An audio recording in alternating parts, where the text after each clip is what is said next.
actually start the podcast or no? Like, I don't know if I'm actually using this or not.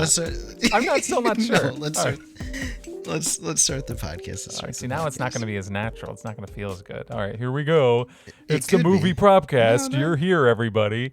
Well, I mean, why do you have to bring them in like that? I don't know. I don't know. I just feel like, it's a different vibe. We've been out of the game for a while, so it's like, do we even know what we're doing here, I was going to say you genuinely forgot what we're doing. Oh, it's the movie Propcast. Welcome back, everybody. No, I'm excited. I'm glad to have that. That is going to turn the... that is going to... People just, 5 of our 10 listeners just turned us off. How dare you say there's 10? You mean 10 million. 10 million listeners and downloads. You can check that out. Apple Podcasts, the movie Propcast. We have a decent amount of reviews, man. Come on, let's chill, all right? We've been out of the game for a bit. I mean, I did hear from a birdie. We were top 2%. Yeah. Okay. So yeah, we did peak pretty well there for a bit, but we're back, and obviously there was some. And if you follow us on the old Twitter, by the way, it's at Movie Propcast, Twitter, Instagram, TikTok. There's some spicy life events going on right now, and if you're watching the video on YouTube, you can find us here. It's the Movie Propcast. You can see I'm now in I'm not in a closet anymore. Okay, so I'm actually in. No, he's not. He's finally out. Yeah, I'm in a real room, which is nice. It has air conditioning. There's a good airflow. I don't have to worry about sweaty pits or anything like that. Like I'm feeling comfortable. And this is a podcast, so no one listening should have to worry about my sweat and hygiene. But I got to tell you, I'm feeling pretty good. So we're settled in. I have my movies in the background. If you're listening to this podcast, you're not really going to see this, but you can go check it out on our social media. Behind me is all of my movies, and I'm actually, this is the first time ever I think I've actually displayed them publicly, which is great because what's the point of having 500 plus DVDs and Blu-rays if you can't show the world all these movies? I'm not gonna lie. I've toyed with the idea of making a Blu-ray collection, especially steelbooks. I love steelbooks. But then my mind is we have streaming platforms. So then my mind is if there's a blackout, then you can only go to your DVDs if you have a DVD player. So I'm always waffling between, do I want a large DVD collection or do I just rely on streaming? So services? I've toyed with that exact thought back and forth so many times. I've just always wanted physical media. I just wanted a wall similar to what you see. I just wanted a bunch of movies. But then I realized the argument for well, what if all of a sudden the internet disappears and I want to watch a movie? We're going to have bigger issues if the internet decides to just evaporate and disappear. There's going to be bigger issues than if I can watch Scrubs season 3. You know what I mean? It's not going to happen. Isn't that? We're in a nuclear apocalypse. And I'm man, I really wish I could be watching Friends right now. I want to watch the one with the turkey. Oh my gosh. Yeah. You know what? Yeah. And where would you even if you don't have the internet, would we even have electricity? So I don't know. There's a lot more issues that'll be happening there. But anyway, we're glad to be back. That's it. I don't know. Yes, we're glad to be back. So like Doyle said, there's a lot of life changes going on for both of us right now. So sorry for the absence and sorry if there's another future absence. But soon, in the next month and a half, everything will be settled and we will be back to our regular frequency. He's being vague. Tyler's moving too. All right, we're all moving all over the place. But yeah, he'll be moving as well. And we'll try to. So what we'll try to do is maybe if we don't have time to bust out a full episode, or we don't preload a few episodes in the can, which is a radio term. It's in the can. We'll just jump on. We'll just I'll call him up on the road while he's moving and just be hey, you want to chat for 5 minutes, and we'll throw something up. So you guys know what the hell's going on with us. But we're excited. And Tyler, you've picked this movie today. It's a movie by the name of, let me check my notes real quick. Mission Impossible. Never heard of it. But no, I mean, it's apparently a good movie. I don't know, from what I understand. One of the few franchises from the 90s that's still making movies to this day. It literally won't die. There's I didn't realize there were this many movies. I didn't realize there wasn't that many. Yeah, we've got one coming out. There's one coming out next year. I think it's absolutely absurd. The Impossible Mission is canceling this series. It just won't. They just won't stop. That's what's impossible. Is there actually another franchise from the 80s and 90s that is other than I don't even want to count The Matrix because Yeah, like Mission Impossible has steadily been making movies for the last 30 years. Well, yeah, I mean, other than like James Bond, right? Like James Bond's, but those don't all tie together, right? Those are all kind of reboots. Yeah, those too. are yeah. I don't think so. I Yeah. mean, not off the top of my head. I mean, I know technically Jurassic Park, but again, I was just gonna say that. Technically, we're about to be at 6 with Jurassic Park, but there was again a big lull between, right? So it's like, I don't know. I feel like the amount of time between these that have come out, it's just long enough to kind of be like or just close enough where you're like they're still kind of putting these out. It all feels like it's all happening at once. So yeah. Other than and now it's like it's kind of like the Tom Cruise MCU, right? It's like it's kind of like his little universe that he just goes back and plays in. He started it all. The thing is, so like watching this movie, so we're doing Mission Impossible, watching this movie and watching this movie when I was younger and just seeing Tom Cruise be cool and watching it now and knowing what Tom Cruise would become and knowing like his past movies like Risky Business and Top Gun and all that stuff and seeing him in this, there's like a part in this movie where it clicks and he's like, I can do this forever. Right. like there's a part where he's like, oh, I know what I'm doing. Like I am Ethan goddamn Hunt, and I'm gonna run this city. He's around. Pretty good in this movie. Like he's good. Let me just before we dive too deep into this, I need to admit something, and this is maybe the first time I've ever said this. This sitting watching this earlier today, first time I've ever watched it from start to finish. What? Yeah, I've never sat through an entire Mission Impossible movie. I've seen bits and pieces. There were parts of this movie that were familiar. This is the first time I've ever just seen. Wait, any of them? There's 7. I've never seen. Have not sat through. I've never fully seen a Mission Impossible movie, and today I did. We might have to do all 7 back to back. Like we might just have to go. Please don't do that to both me and the audience. Not that I thought it was bad, but I mean like. They just get better. Right. Okay, but they genuinely just get better. But you don't burn out because it's been over a span of 30 years. Okay. Don't push it all in 1 week. I'll throw up. It'll be too much for me. So I'm genuinely shocked because I recall seeing this movie at like the age of 7. Like I remember, actually one of my notes is about this. So first off, in this movie, we have a crazy cast. I saw the IMDb when I was searching this movie, and Doyle and I were talking about it before. Just give them some right. names, So Tom please. Cruise, obviously Ethan Hunt. Jon Voight is Jim. Emmanuelle Béart. Bart. I don't know. Is that how you say it? I think it's Bart. Bart. Was Claire. Bart. Henry Czerny. I don't know who that is. Kittredge. Him as a character. We can get into that a little bit later. I don't know. Just kind of dense. Jean Reno as Krieger, and every time I see this guy, and we were talking before, I think of Godzilla with Matthew Broderick, the 1998 Godzilla. I see his face, and that's the only movie I can place him in. Have you seen Leon the Professional with Natalie Portman? She's like 5 years old. No, I have not. Oh my God, that is another great action movie. It is so good. I'm not. Okay, I'll look into that in a little bit. But Ving Rhames as Luther, loved him in this movie. Who else are we looking at? I think. Oh, and you forgot him again. Who? We got Emilio Estevez. Dude, he's not even. Look, to be fair, he's not even. He didn't even get good billing on this the top cast list. He didn't. He was in this movie for all of 15 minutes, if that. That might be generous. Got crunched. He was like, yeah, I don't know. It was ugly. So there's a few key memories of this movie that I have from growing up, and like I said, I watched this when I was probably way too young. And that elevator scene, I was at an age where I didn't comprehend death completely. So all I remember is being confused as a child about why he wasn't in the rest of the movie. And because I remember the elevator going up. I remember spikes. I never saw the part where the spike hit him in the face. So it happened so slowly. It literally like this. He could have just moved out, and sure, maybe he got squished by the ceiling, but the spike definitely didn't have to happen, right? You know what I mean? He didn't have to take the spike to the face. That was a bit much, I thought. You know, you could have probably avoided that. Yeah. Also, one other thing, listen, I'm going to gripe it up here because I don't have a love attachment to this film, and I'm sorry in advance.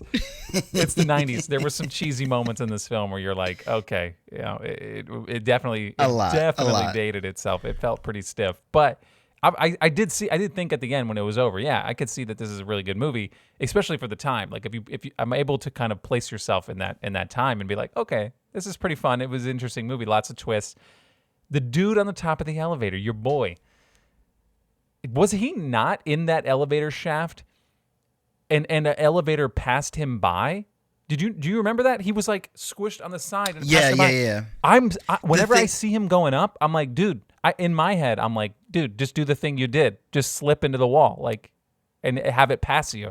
I think the thing is, it was moving too fast. If he tried to slip in the wall, he was gonna get like he was gonna get smeared across the wall. Okay, I guess. I thought about it too, but it was moving fast enough to where like there was really no safe way to like pin yourself against the wall. Okay, that's it just fair. wasn't happening. All right, you saved it this time, but there's more to come, I promise. Oh no, that's fine. There's a lot because it is a movie from the 90s. Things I liked. I'm gonna just jump right into that. You feel very James Bond-esque at the start of this movie. Like after they do that whole cool, like the prop room, the fake room, and he pulls off his fake face and all that, which honestly, I remember being blown away by the fake face because obviously, like as part of visual effects, they've been using fake face and masks since like the 80s and 70s. But like as a movie thing, like him disguising himself as someone else, and this is something that carries over through, you wouldn't know because you haven't watched them, through the rest of the Mission Impossibles. I know that shtick. That shtick though. I know that. Yes, enough.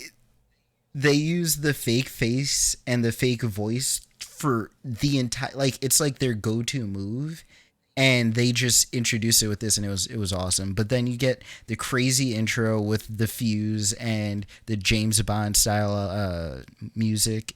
And that music's really good. The Mission Impossible music is really good. I'll give him that for sure. But I'll tell you one thing about the intro. Again, as somebody, I've never seen that. That was the first time I had seen the intro to this film. I thought it was some dude just slacking off watching a TV show. It was the way that was being filmed, all the cameras at the angle. It literally just looked like a sitcom, and I was like, "What am I watching here?" Like, this is strange. It did, and my notes say, "I love how campy it feels." Like I wrote it out. I was like, "This it feels like an old spy movie," and I love it because between 1 and 2 feels so much more polished and like an entry into what we get in the next 20 years of action movies. One thing about this film before we get too deep into it, I watched it on Amazon, right? I watched it on Amazon Video. Their genre, they had like 3 categories on what this falls under. Could you even venture a guess into what the 3 categories, genre-wise, this falls under? Action? No, it was not on their 3. Spy? No. What the hell other genres? Okay, I'll just tell you because the last one you'll never get because I was very confused. Thriller? Suspense. That's in that same category. Suspense, drama, and then the last one that would never be guessed. And when I read it before I hit play, I was like, wait a minute. I think there's a kid running around here. Like I'm the kids running around the living room, right? Like I'm trying to watch this. Erotic. Oh, what? Honestly, there's like 2 scenes. There's 2 explicit scenes, not explicit, 2 scenes where I was like, I don't remember this happening. And they were quite erotic scenes. There's like 2 moments where I was like, some lines are getting crossed. But seriously, like it's I don't know. I watched when your main. Okay, go ahead. No.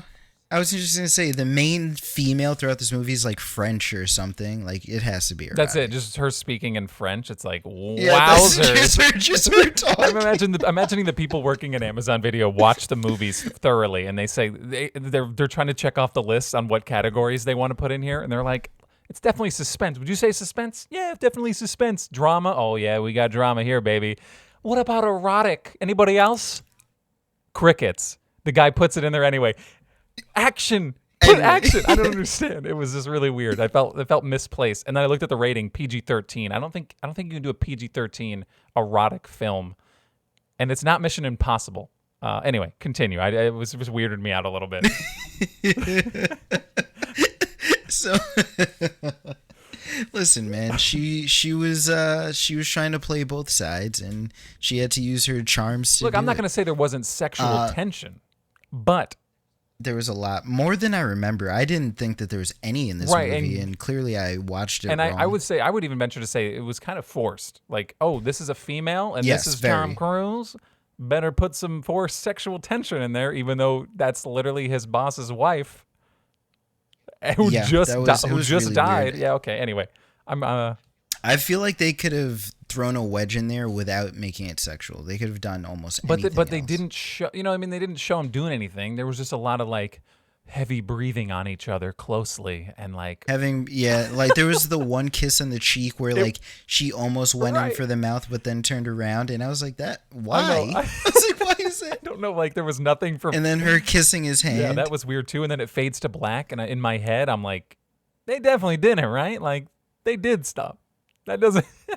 There was too much hinted at without enough being explicit. Like normally a movie would have her kissing his hand and then like have him be like, I can't do this, or show them going to bed together. They just faded to black and are like, I don't know, you tell me. Like it was really strange. Yeah. But yeah. So tell me if you caught this. So Jon Voight, early on in the movie, he gets his cassette with the mission. I'm going to come back to that in a second. And it shows him who his team is going to be, right? Did you just let that go by, or did you go back and look at each member? No, I didn't. I just watched it. Okay. I mean, obviously that whole scene, like with the technology and the weird, like who's making those videos is what I want to know. Like, yes. So if you go through and you look at the team, each member has their real name and then their alias name. All of them had relatively. Oh, it actually said their pay grade too. Ethan was getting paid the most, of course. Ethan's alias is Philippe Duchette, and come on. I swear to God, I swear, I loved it. Wait, so why? You say that now, and I realize they don't ever address him as like a code name. No. For some reason, they have built-in aliases and their real names. And it was just something to fill up the screen, I think, just like so you didn't have an empty Philippe. So Phillippe, Philippe Duchette. Wow. Yeah. Somebody had some fun with that, and I realize now why it was never said the rest of the movie. No, that's fine. I thought it was like great. You're Ethan now. Your name's stupid. So, and also, how do you make a self-destructing cassette? Like, how does a cassette know that it got to the end? And then it, like, maybe you put, now that I think about it, because I didn't think about it before, maybe you put, like, a match, like the tip of a match at the end of the cassette tape, because it's the film that's going on a spool. And then maybe it just hits something and then it ignites itself.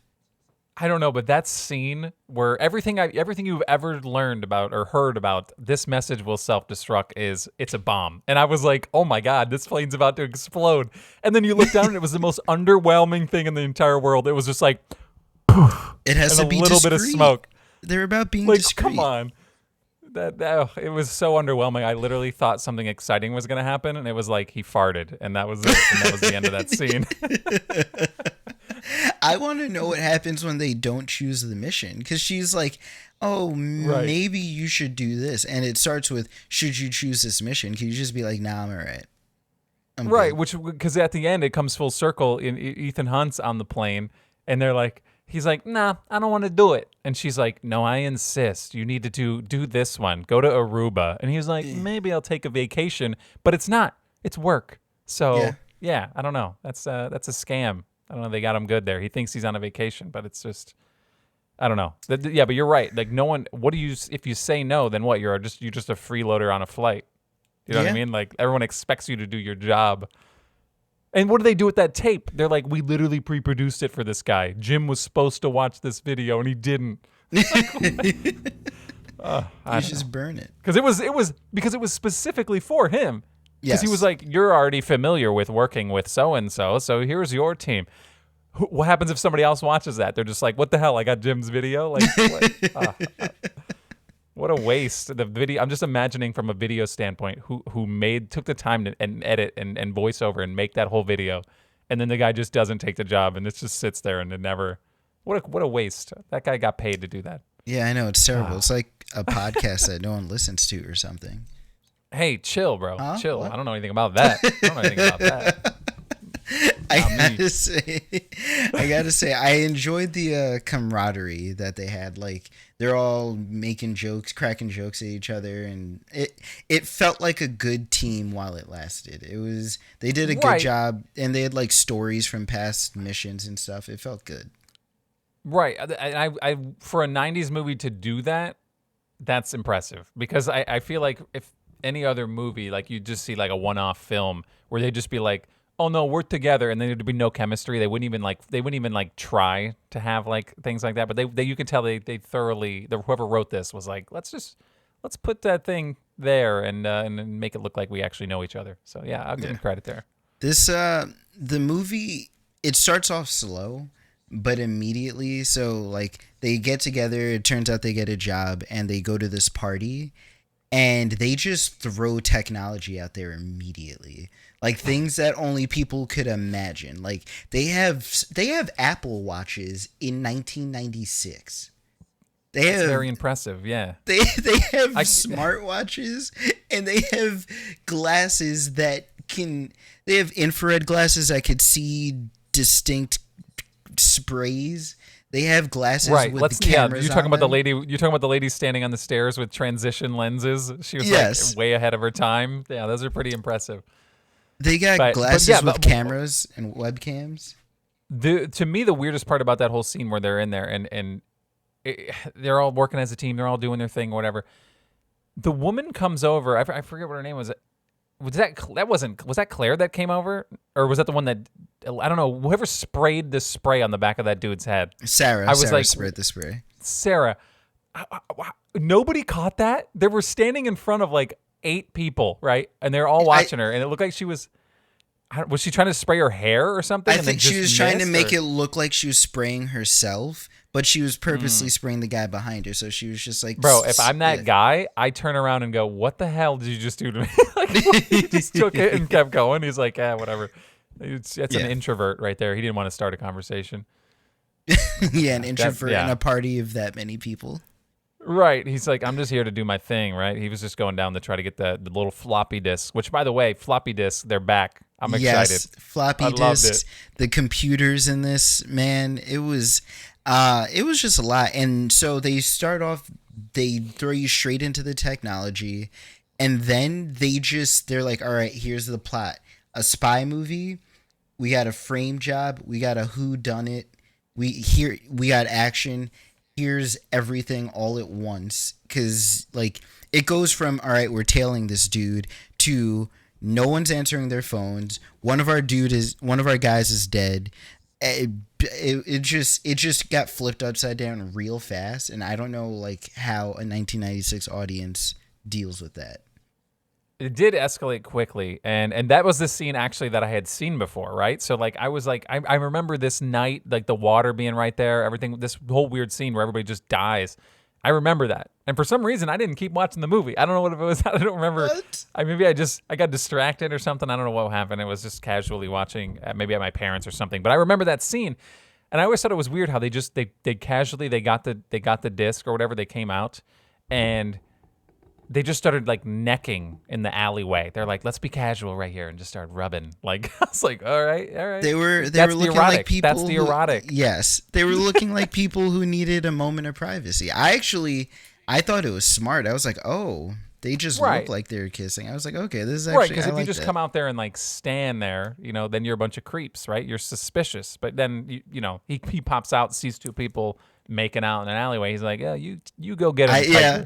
I like how that's less creepy. It's you stand there, you're creepy, but if you're standing there making out, you're normal. That's a good message. Yeah, for sure. That's how it is, right? Like anybody who's ever just walked down an alleyway, you'd rather see 2 people engaged in I don't know, whatever they're doing than just two people standing there looking at you, right? You don't want to be looked at. Yeah. You don't want to be the attention. So yeah, that's fine. I think that works. I I had yeah. Go ahead. No, you. No, that was it. I wrote down. I did write down that the forced sexual tension between those two. After Jim is dead, we don't see any grieving from her at all, and then there's just like this weird dynamic where she's just cool with whatever he does. He's like cool with whatever she does. I don't know. That whole thing kind of threw me off a little bit. I gotta ask you. But then I guess. Sorry. Ooh, excuse me. Yeah. I need to stop. Is what I need to do. So you just keep going. Do you think Ethan believes he's the reason why some of them died? Because he sent Sarah out there. She was like, "No, we got told to abort," and he's like, "No, we're doing this." And then Sarah ends up dead. Like they don't show him upset about that decision. Well, there was a brief moment where he's first talking to Kittredge where he feels like he you know what I mean? He takes the burden of it in that conversation. But I guess you don't know enough about his character to be cool with it. Like I get it in Mission Impossible 2, 3, 4, 23, whatever. You're like, that's Ethan Hunt. But right out the gate, I'm like, this guy's an idiot. Like without having any real connection to him, I'm like, dude, your leader said bail. He's running for his life. Get the hell out of there. What are you going to do? Yeah. It's done. He called it. But anyway, yeah. I also want to know how Sarah dies. So Sarah walks up and sees a man getting stabbed through a gate. So there's a bad guy on one side of the gate. There's a dead guy on her side of the gate. She sees this. So there's a gate separating her and a man with a knife, and she still ends up dead. Like you just you there's no reason why she should end up close enough to the gate to get stabbed herself. That was another scene that was weird to me because and maybe it's just the 90s choreography. I don't know, maybe it was they just didn't think it. They're like, and she'll go there and die, and that's it. That's all they thought.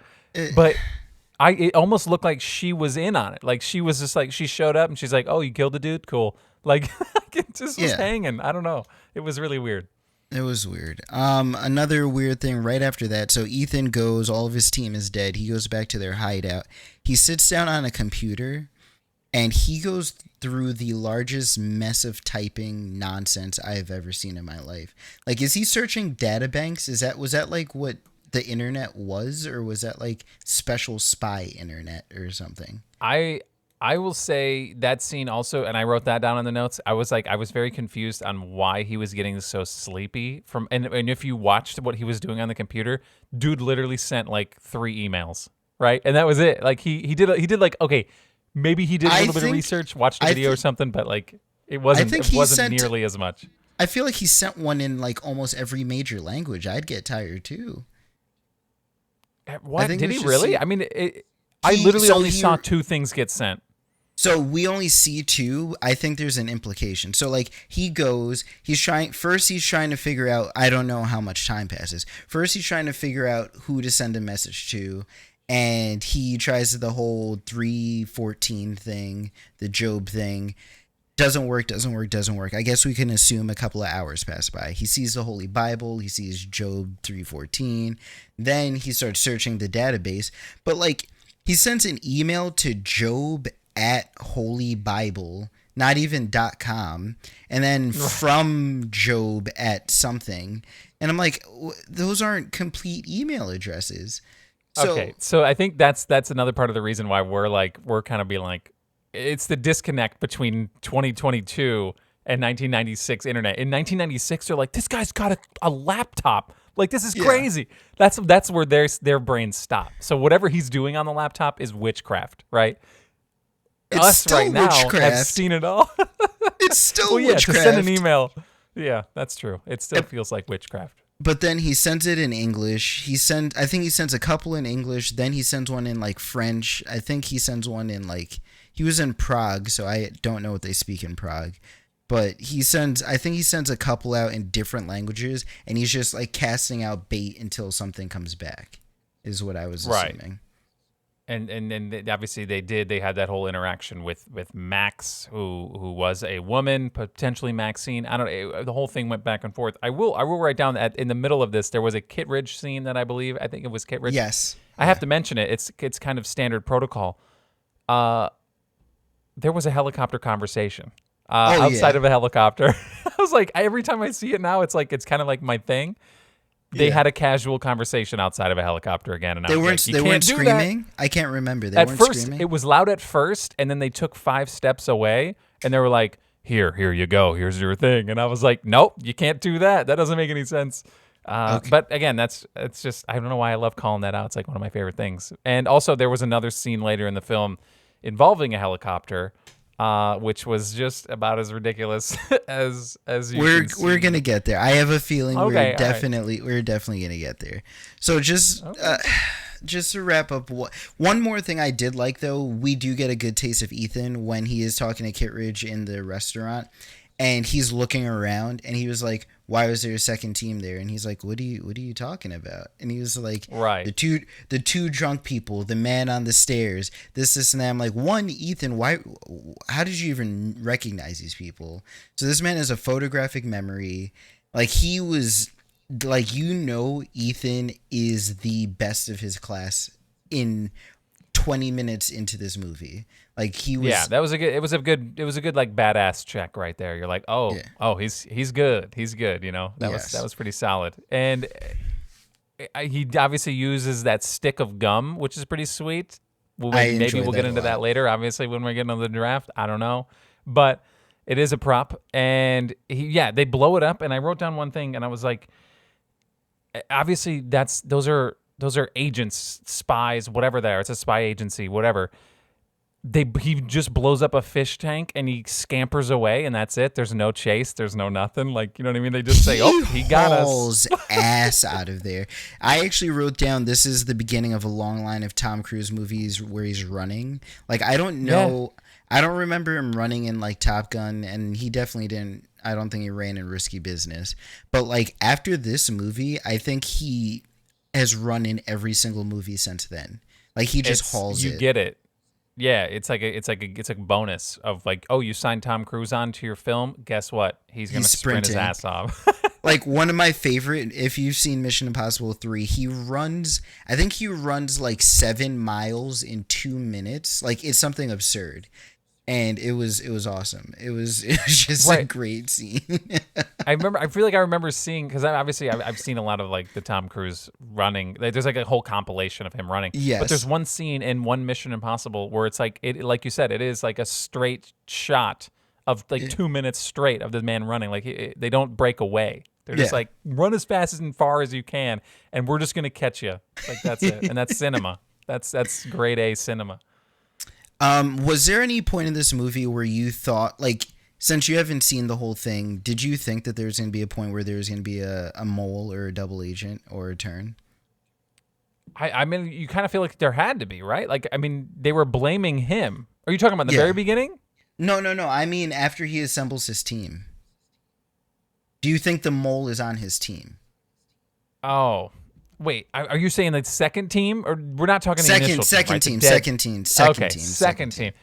No. I mean, I see that Jean. What is his name? Jean Reno guy, and his name's Krieger in this film. I see him, and I'm like, this guy's awesome. I saw him in Godzilla, so I'm not. I just thought they had a cool team. I thought that was. He didn't have the Jeremy Renner treatment for some reason. So after the movie SWAT, Alyssa and I went, and any movie with Jeremy Renner, we did not trust him at all. That's fair. Until he was Hawkeye, I didn't trust Jeremy Renner in any movie.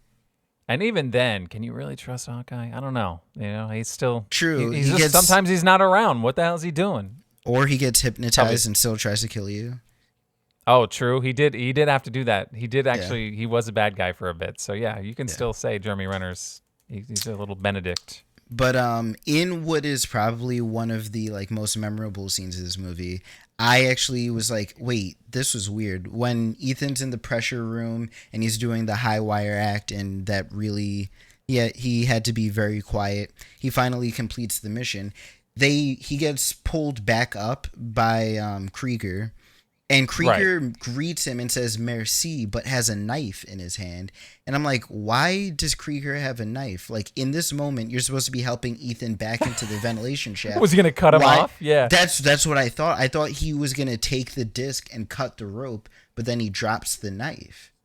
And I was like, I feel why? like that would have just been the move, right? Yeah, but why? So if he wasn't gonna turn on him, why did he have the knife? And if they wanted us to think he was gonna turn on him, Ethan doesn't bring up the knife later on. He's just like, oh, he just dropped the knife. Why was the knife in his hand? He was supposed to be pulling you up.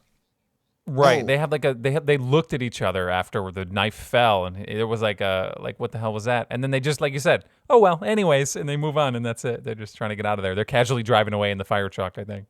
yeah. It blew my mind. I was like, this is weird. Unless I can't remember, did he use the knife to kill the rat in the ventilation shaft? There was a rat bothering him. Oh yeah, the rat did die. I honestly don't remember how it died Okay, though. okay. It was just like I blacked out or something. Maybe I saw animal cruelty, and I was like, I don't support that. And my brain just shut down. But no, I do remember seeing it, and then all of a sudden it just happened so fast. Yeah. I don't know. That was really weird. So rate this twist for me. Rate the double turn in movies you've seen. Was this a good spin? Was this a bad spin? Was it convoluted? Did it make sense? I would say absolutely convoluted, right? So like I'm watching it intently, right? And I'm trying to figure out obviously who's dead, who died, who didn't die, what's happening. There's like they floated in like a dream scene where Jim shows up again. And then next thing you know, he's at the payphones, and I'm like, is that him or is this a dream again? And then it's actually him, and I'm like, okay, well, I guess what was the point of having the dream thing? I don't. It was really weird. And then when they're having that conversation was so convoluted that I literally thought Jim was the bad guy there. Yeah. I don't know. There was an exchange there that just was weird. And then at the end of that conversation, they're like, oh no, we're cool now. Everything's cool now. And I don't know. Just the way that the dialogue worked there, it had me very confused. I think the dialogue, but I also think the editing choices and the filming threw it off. Because I think what they were trying to do was show you Ethan's mindset and how he's piecing this together.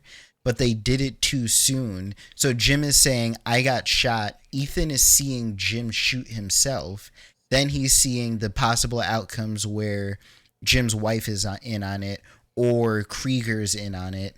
And it's like, why is he seeing these things? And it was just so I felt it was convoluted, especially even when they give you all the information at the end. Yeah. It was like there were three different things because Jim like turned on his wife, but the wife was with Jim. What was that? And then the wife wanted to be with Ethan. And I was like, why are there so many like who can trust Jim? It was literally the weirdest thing. Like that's his wife, and then he starts talking about her like she's a piece of meat. He's like, "Once you had a taste, you know." But like, did they do it? Did her and Ethan do it? Like, I don't know what that is. And then for no reason, it seems like he just blasts his wife. He could have shot Ethan Hunt and wrapped it up. Movie's over. Bam. He could have. Okay.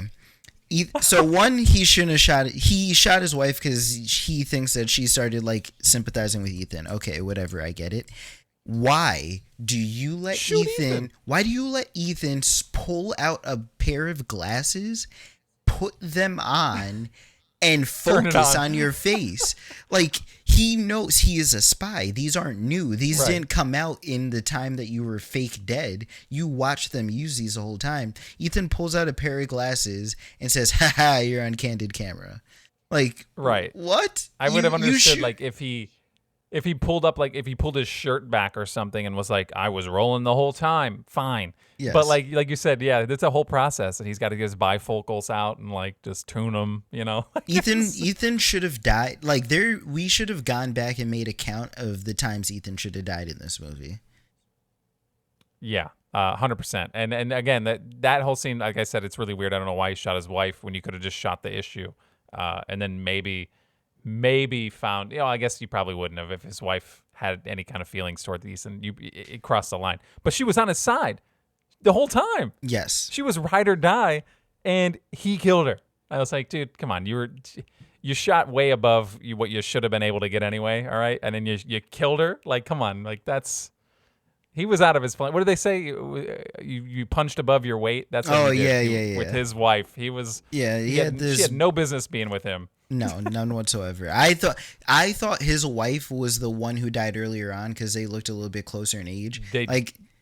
This girl, yeah. I thought she was with Ethan or with Emilio for sure, or Ethan or Jack. I'm sorry, Ethan or Jack. Right. Sure. They should have got an older woman, I think, and then removed the sexual tension. Right. Yes. I think that would have made it a little more understanding. But it was like they really tried to that little like triangle thing that they tried to create there in that train.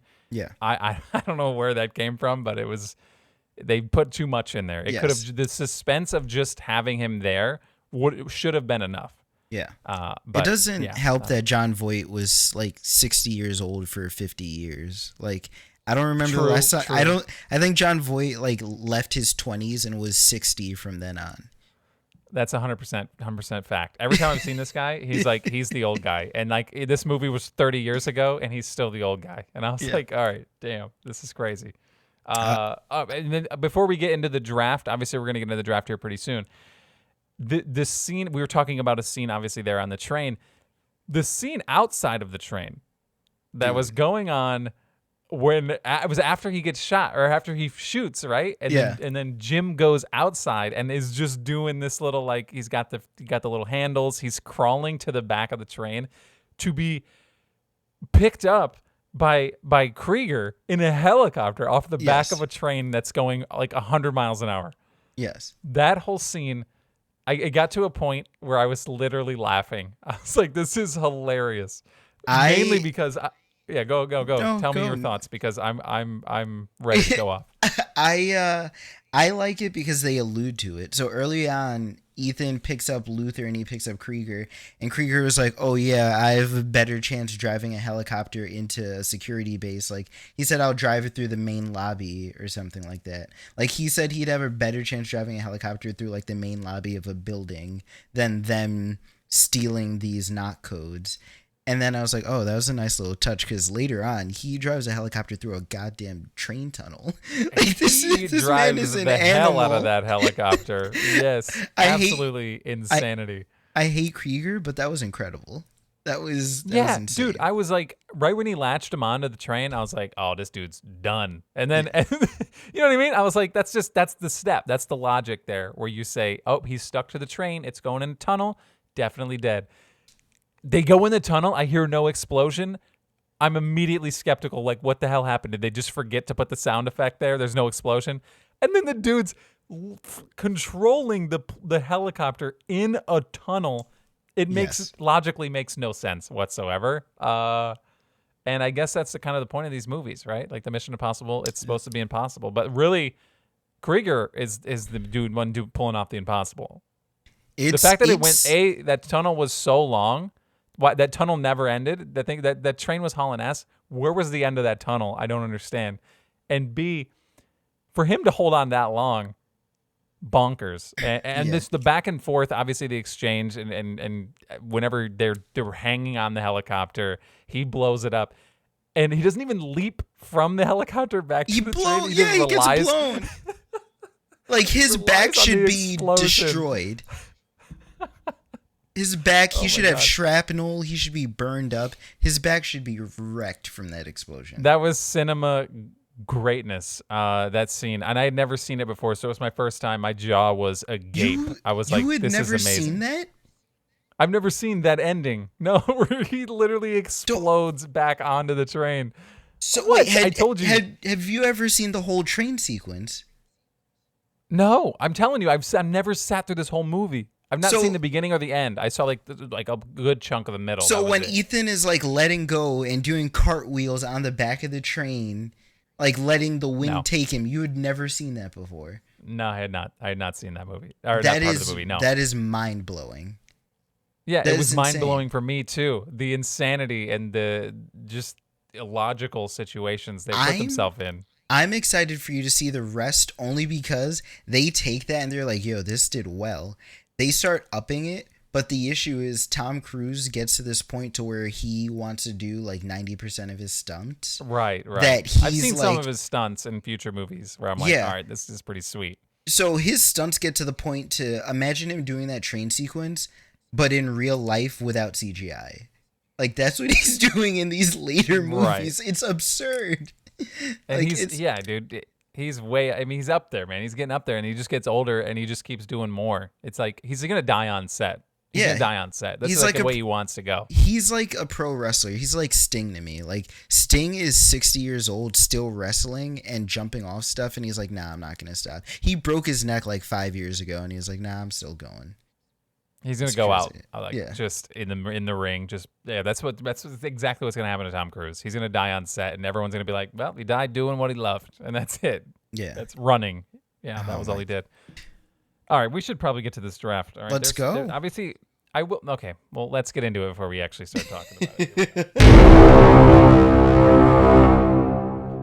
So, for a spy movie, I'll say I didn't have as big a list as I thought I would. I didn't. I picked this movie, and I thought I was going to have a much bigger list, especially coming off Kingsman.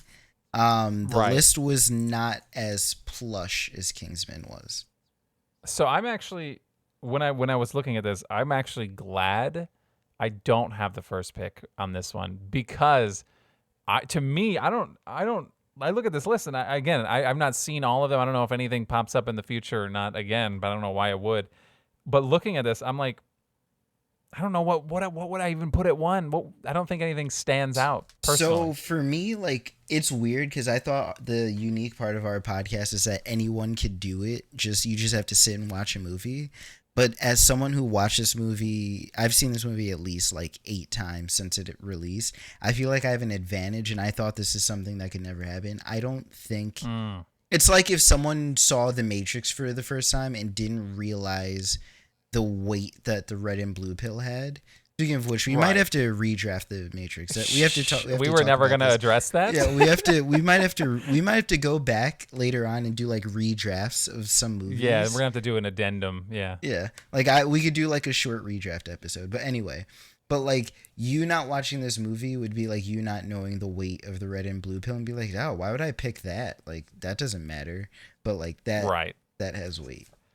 So that being said, I'm curious to see, you obviously have the first pick, any movie prop in this film, and for people who don't know, or maybe this is their first time listening, we just draft, like we watch the film, we look for cool props or different memorabilia that would live on forever after this film that would be really cool to like collect. You know, we're obviously very interested in films, and we'd love to someday have a bunch of movie props, and we're just imagining what it would be like and what we would pick. It's like kind of a fantasy football draft for movie props, and Tyler's going to take it over here for Mission Impossible. First pick, please blow me away. I will, because I'm taking the red and green gum. I'm taking the red and green gum right away. The one thing that stuck with me since I was a child was that red and green gum. I used to fold my gum in half and put it in my mouth before eating it just because of this movie every time. Even though he said don't chew it, like. The idea, they didn't do enough dual colored gum after this movie came out, and they would have made a killing off of it, I feel. Yeah, I'm trying to even think, like, was the zebra gum dual color? I don't even think so. Oh man, I don't know. Like that's my number one. Like without a doubt, I want it. Like red light, green light. I'm just people are gonna be like, why do you have a piece of gum? Like, do you not understand? This is Ethan Hunt's gun. I could blow up this room right now. Right. Okay. So again, I think that falls under obviously importance to the film. Fantastic. But somebody walks in your house and looks at that. They're like, bro, you want me to throw this away for you? Like, the thing is, I think people know what this is, but this is what I'm saying. I think you're at a disadvantage. I think someone who saw this movie and walked into a room and saw a stick of gum that was half green, half red, and they're a fan of Mission Impossible, they know. Okay. No, I agree. I mean, obviously now I'll see it and then I'll understand. But I will tell you, I did the very first time they introduced it in this movie, I wrote it on my list. I was like, that's interesting. And I didn't realize when I finished it, how many times it came up, because it was a pretty significant factor in the film. So I'd say that's impressive, but logistically, I'm just thinking what it would look like on display. Pretty pitiful, personally. I obviously, there's weight to it, sure, but there really isn't. It's actually a very light piece of gum. It's so oh my god. Okay, so it'll move on to me. I'll take the second pick, and there were a lot of things that I wrote down that I had not seen. Where I thought things would pop up again, they didn't. So I had some cool things where I was like, oh, that's pretty sweet. Never saw it again the rest of the movie. Pretty disappointed. So I think where I kind of have to go at this point, mainly because of its importance to the film, and like I said, they're back. They're back. I need the floppy disk. I need the knock list. I have a question, because the very first floppy disk they show is legitimately a floppy disk. The guy sitting in the basement when they put the glasses. But then there's like the hard disks that Ethan has when he's doing his acrobatics act. Which ones do you want? But they're also still like, I just think it's a clear one, right? Yeah. I don't even think. Yeah, I think it is kind of like a clear. Still kind of the square floppy disk. I want one of those. That one's the knock list. Yes. Yeah. Because those looked awesome. Those are number 2 on my list. Those looked awesome. Right. So I initially wrote down the disk drive, the first one, right? Because I was like, oh, it's got the list, whatever. And I had to literally I had to write fake on here, right? Because I'm watching the movie and I don't even know that it was going to come up later and it was going to be fake. So I was like, oh, that's the one. But no, the ones at the end, it's important to the film. It's still pretty small, comparatively to your stick of gum, but at least you see that it's a floppy disk, and you say this is what they were trying to get. This is what they were going after in Mission Impossible. Yes. I'm gonna take a swerve with my pick number 2. I'm gonna pick something I didn't even put on my list because I forgot that it was there. I want the Jon Voight mask. Do you think they actually made that when he rips it off? Do you think they actually made that? That wasn't CGI. There's no way. That was they made the rubber Jon Voight face, and you're disgusting. I want Jon Voight's face. I want Jon Voight's face. Okay, that's it. That's how you're gonna say it. I just want his face. I want Jon Voight's face.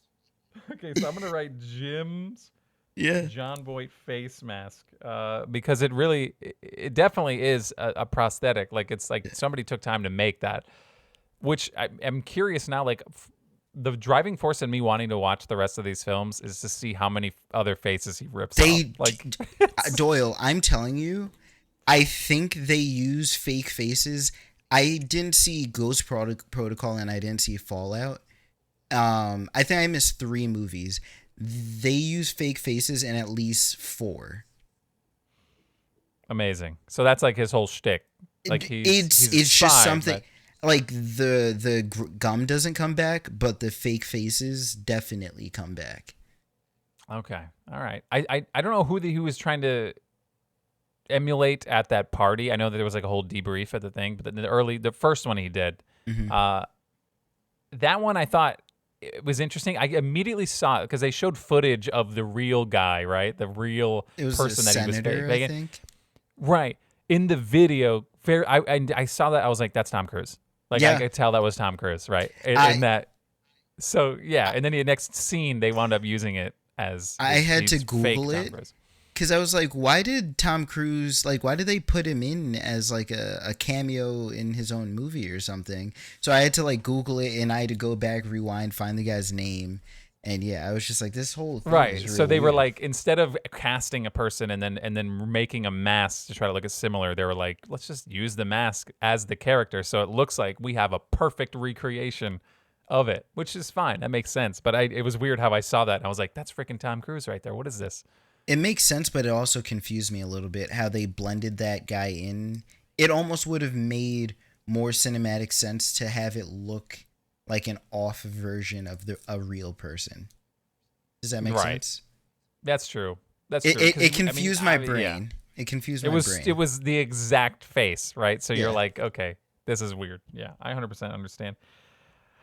Okay, so now, man, I think I have to go. There's 2 pieces of technology that I like one more than the other. Okay. But I think the weight of the one, I don't know, the weight of one of them is gonna, I think it's gonna sway me in a direction, and I'm gonna wind up taking Ethan Hunt's laptop. Okay. I want the laptop he's slapping the hell out of for just hours on end and randomly falls asleep in front of, because it's with him. It's with him throughout the film, right? That's his side piece, and well, he actually has a side piece, but I'm talking as a laptop. I mean, this is pretty. That's pretty big deal in the 1996. All right, that's an impressive piece of equipment. So I'm gonna take Ethan Hunt's laptop that he fell asleep sending 2 emails. From. That's not a bad pick. Not a bad pick. My last. Okay, so pick. you have So we're each gonna pick 3. So this will be the last round. We'll each have one more pick. So I'm curious to see how you do here, because this is your movie. So I'm really paying attention to what you're picking here. So something that stuck out to me that I looked at and I was like, those are cool and I want them. It's gonna be something small and I don't even think you probably paid attention. Okay. I want the silver gloves. Did those stick out to you at all? Oh, you talking about Krieger's when he? Ethan had them too. I want Ethan's because they both had them. Ethan caught his sweat droplet with it. Oh, so true. I want the glove with the little droplet in it, like with the what water does when it touches. Right, stuff. the one Ethan. Yeah, you want Ethan Hunt's gloves from the infamous scene where he's dropping down. Those gloves did look really cool, but to me they almost looked like just reusable, or not reusable, but like single use rubber gloves that just had like a shine to them. Like they were just like really. They were just really cool, sure and then they had like a band on them too. They had like a. They just look cool. I don't know why. No, I 100% agree. They did look really cool, but I wasn't sure if they were designed for multi-purpose use. Like it was something you could keep using over and over again. Because honestly, it literally looked. I was like, why are you holding a rope with just crappy rubber gloves? Like it just seemed really weird. But apparently, you wouldn't be doing that. Like maybe I just was out of the. Obviously, we were kids then. I was out of the glove game in the 90s, so I don't know what they were representing. But no, those look pretty sweet. Okay, can you give me like a scenario where you might wear these gloves? Always. Okay, you're just gonna be that weirdo that goes to school with some weird gloves. No, so I'm a physical therapist. Every day at work, I have to wear gloves. I mean, I'm just gonna throw those bad boys on and see my patients. And just. So you have to those then become your bare hands, right? So you'd have to wash those and put gloves on. I would have to wash them. Yes, I would have to wash them. All right. I would hope we all wash our hands, given the circumstances of the last few years. I mean, I think washing your hands is cool. Movie Propcast, we are a hand washing podcast. We're big on hand washing. Yes. So. Yes. Which reminds me, I haven't washed my hands in the last 2 days, so I should probably go do that. You go right now. Right now. We're almost done. Let me finish. Let me make this last pick. I'll go wash my hands. So you picked Ethan Hunt's. Are we calling them silver rubber gloves? What are we? Or silver gloves? I think so. Yeah. Silver gloves. All right. Ethan Hunt's silver gloves. Okay. So then I didn't have that on my list. You're right. I thought they were cool, but I just wasn't sure that they would live on. They literally look like disposable gloves. So no offense to you.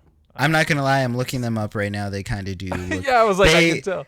They have the suspension costume as a whole with the gloves. Like someone's selling it right now. I'm looking it up.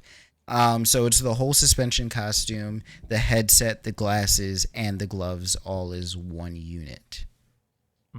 Okay. All right. Yeah. Is that you like slyly asking for the whole suspension outfit?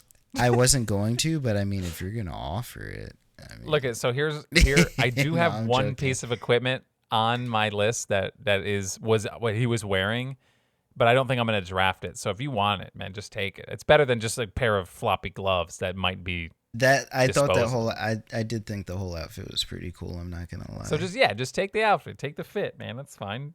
Wardrobe is technically movie prop and memorabilia. All right, wardrobes are people too. Okay, that counts. I mean, you can display it on like a mannequin. That would be a really short mannequin. No, Come on, man. Don't do that to him. What? Tom Cruise? Not exactly the tallest The guy thing in the is, world. you're thinking I'm gonna have a mannequin standing up. No, I'm gonna have a mannequin dangling from the ceiling. Oh, that's spread sick. out. Okay. And yes, bonus points. Yes, it's gonna be sick. Oh, okay. So now I have the floppy disk. I have the laptop that could theoretically receive the floppy disk. Maybe I should step away from technology. I don't know what I really don't know where to go with this last one. I wrote down some weird stuff. I don't want to just take a handgun. You're right. Do I just want to take a handgun? Like to me that's the next logical step. Can I give you a hint? Yeah, what's up? If you're thinking weapons, there was something that was a little bit more than just a handgun in this movie. Oh, yeah, okay. Yeah, was it at the end? Was it who? I don't know who was that. That was Jon Voight. Jim? Yeah, that was Jim at the end assembling that like weird out of a what was that? Stereo. I think he was taking parts out of a stereo. It was like a boom box? Yeah, it was like a boom box, and he pieced together a gun out of it. I wrote that. That was on my list. See, I didn't even write that down, but I do remember seeing that. But I was like, I didn't know who that was, so I wasn't even thinking like, what is he doing? I'm thinking of who the hell is this guy? That was where I was at. So that's the advantage of a rewatch, being able to look for further details.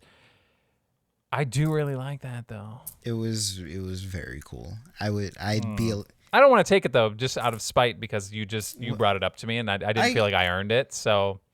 I'm going to take Ethan Hunt's Beretta. What? Don't do that. No, take Jim's gun. I can't. What you just want to see it get drafted, so then you can look at it and be like, I did that. No, because Ethan Hunt's Beretta could be anyone's Beretta. It wasn't like, at least when I took a Kingsman gun, it was a gun with a shotgun shell on the bottom. Yeah, that's a little unique. Okay, fine. I'll take it, but it's not because you brought it up. It's 100% because you brought it up because I forgot about it. But I'll take Jim's freaking boombox assembly gun for the last pick because I didn't want to take any other technology. We should go down our list. I mean, there's a few things that I'd like to mention, but I definitely didn't feel like we're worthy of picking. I definitely want to mention some things too because you could go first. No, you go. I got to write this down. It could take me hours. So I mentioned the suction grips that they use to climb up the ventilation shaft. As a kid, those are just always cool to me. I thought those are very cool. They use them up the shafts and they use them on the train. Yes, I thought those were outside awesome. of the train, which is crazy. But then watching, I just realized those are like the things that glass cleaners use to like suction onto glass to carry large panes of glass. That's all they were using. That's true. You know what I just realized? When the train scene, in reference to those suction things, Jim has the suction things facing the back of the train, and is doing you know what I mean? Yeah, he's not going against the wind. He's going with the wind. Yeah. He should have gotten blown forward. Yeah, I don't really understand that. That was weird, right? Like I'm thinking like maybe he should have faced the wind and just gone backwards. Yes, the wind should have faced blown the him. front. Yeah. I agree. Interesting. What an idiot. The second thing I had, and I didn't mention because I didn't know how logistically I could do it, but that pressure plate room, that whole thing is just awesome. Like when you think of Mission Impossible, you think of the high wire scene, like the rappel down. Right. And for sure. I didn't know if I just wanted the pressure plates, even though those are just like glass with LEDs under them. Did I want the whole room? They had to be brought up. I just didn't know logistically how it could be done. That room was very confusing to me in the fact that it had so much technology in there to prevent things. Yes. And it didn't have a camera. Like, why was there not a single camera in there?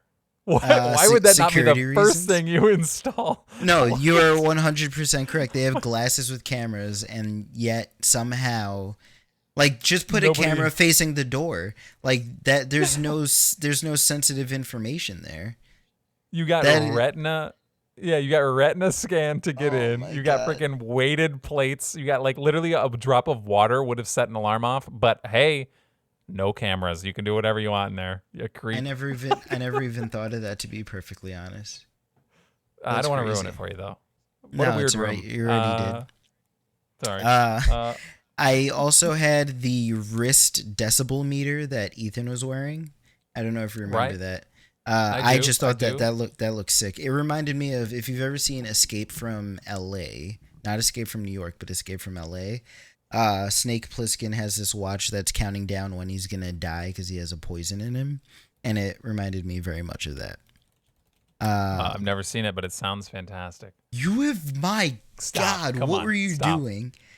90s action movies. I was 6. I wasn't watching that. I was watching Good Burger. I mean, I was too, but I was also watching Snake play basketball. So you don't know the basketball scene. You're a basketball fan.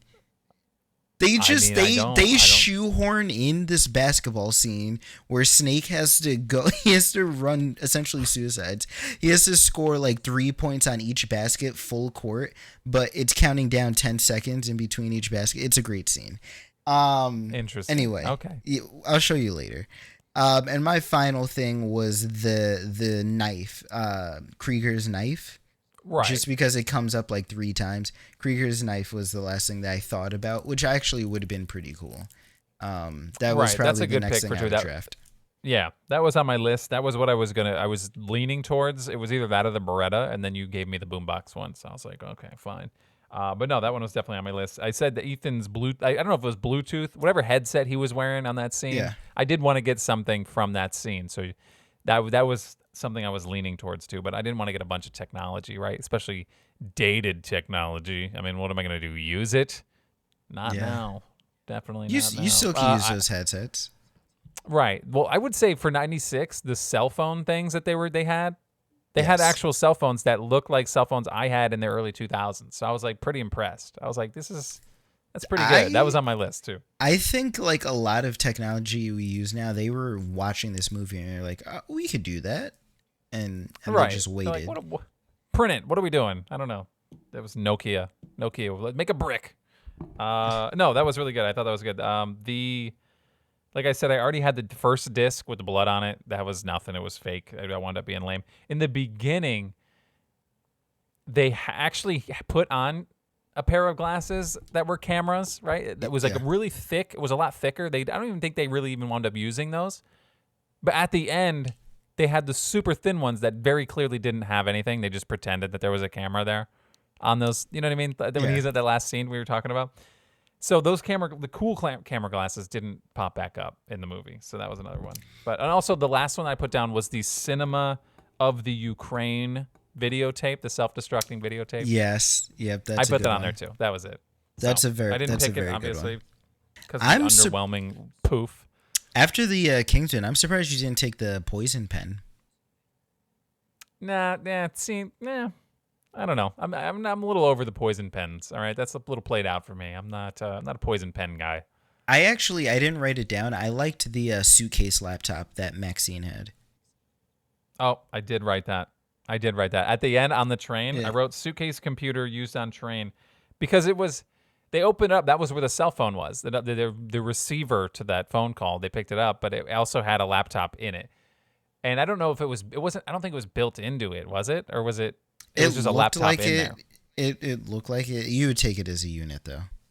Yeah. Oh, for sure. I would take the whole thing. That would have been nice. But yeah, that's all I had. So let me recap the draft here real quick. You picked the stick of gum bomb. Yep. I picked the knock list floppy disk. You picked Jon Voight's literal face, the prosthetic face that is ripped off of Ethan. Yeah, you're just gonna wear his face.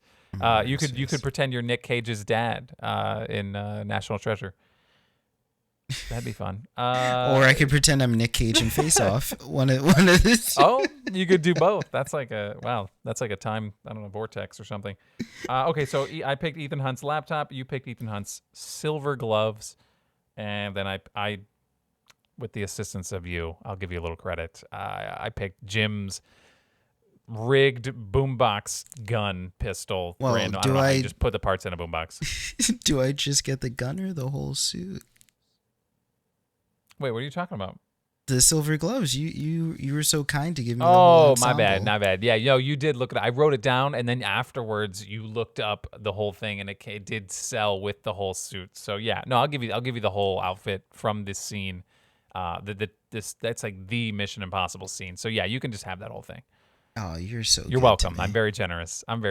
Yeah, I don't do this for everybody. Okay. But you're welcome, and I think that's it. I think that we hit it all here.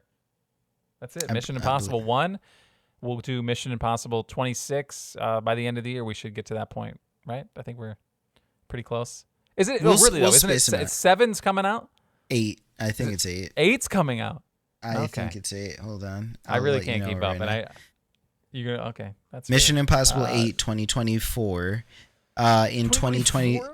In 2023, we get Mission Impossible. We get another Mission Impossible. So we had we have Mission Impossible in 96, 2 in 2000, 3 in 2006, 4 in 11, 5, which is Rogue Nation in 15, 6 in 2018. We get 7 next year, and we get 8 in 2024, which will probably get pushed back.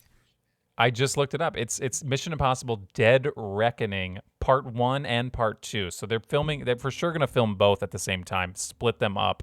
And like you said, probably a year apart. I just read the final line. It was announced that both 7 and 8 films will be a send-off to Ethan Hunt. This is it. It's over. We're done.